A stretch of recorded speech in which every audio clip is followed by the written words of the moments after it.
মেট্রোপলিটানোতে দুঃস্বপ্নের রাত। ডিয়েগো সিমিওনের শিষ্যদের সামনে যেন অসহায় আত্মসমর্পণ করেছিল বার্সেলোনা। 4 গোলের ধাক্কা, তার উপর লা লিগায় জিরোনার বিপক্ষে অপ্রত্যাশিত হার, সব মিলিয়ে চাপের পাহাড়ে হ্যান্সি ফ্লিকের দল। যদিও লেভান্তের বিপক্ষে 3-0 জয় কিছুটা আত্মবিশ্বাস ফিরেছে কাতালানদের। সামনে ভিয়ারিয়ালের বিপক্ষে কঠিন পরীক্ষা, কিন্তু রাফিনিয়ার মন পড়ে আছে কোপা দেল রের দ্বিতীয় লেগেই। বার্সেলোনার অফিসিয়াল ইউটিউব চ্যানেলে প্রশ্নোত্তর পর্বে রাফিনিয়া বলেন, আমরা আত্মবিশ্বাসী, আমরা জানি ম্যাচটা কঠিন হবে, ঘুরে দাঁড়ানোটা খুবই জটিল, কিন্তু যদি কোনো দল পারে সেটা আমরাই, আমরা প্রস্তুত। তাই এই বক্তব্যে স্পষ্ট, ড্রেসিং রুমে এখনো হাল ছাড়েনি কেউ, বরং চ্যালেঞ্জটাকেই অনুপ্রেরণা হিসেবে নিচ্ছে দল।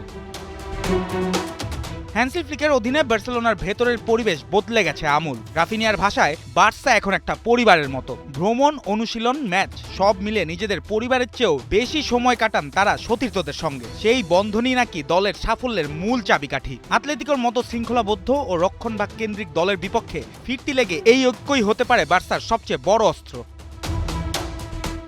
রাফিনিয়ার ব্যক্তিগত গল্পটাও অনুপ্রেরণার। বার্সেলোনায় শুরুটা সহজ ছিল না, সমালোচনা, প্রত্যাশার চাপ সব পেরিয়ে এখন তিনি দলের অন্যতম সদস্য।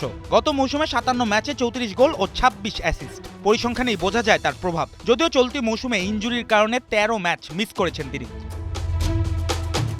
লা লিগা, কোপা দেল রে, চ্যাম্পিয়ন্স লিগ, 3 ফ্রন্টে লড়াই করছে বার্সেলোনা। সময়টা চাপের, সমীকরণটাও কঠিন, কিন্তু ইতিহাস বলে ক্যাম্প নু বহুবার দেখেছে অসম্ভবের গল্প। এবার কি সেই তালিকায় যুক্ত হবে আরেকটি অধ্যায়? 4 গোলের ব্যবধান, সামনে 90 মিনিট কিংবা তারও বেশি সময়। বিশ্বাস বনাম বাস্তবতা। রাফিনিয়ার কণ্ঠে আত্মবিশ্বাসের ঝংকার, আমরাই পারবো। এখন দেখার পালা, কথার প্রতিধ্বনি কি রূপ নেবে ইতিহাসে? জুবায়ের নূর, 71।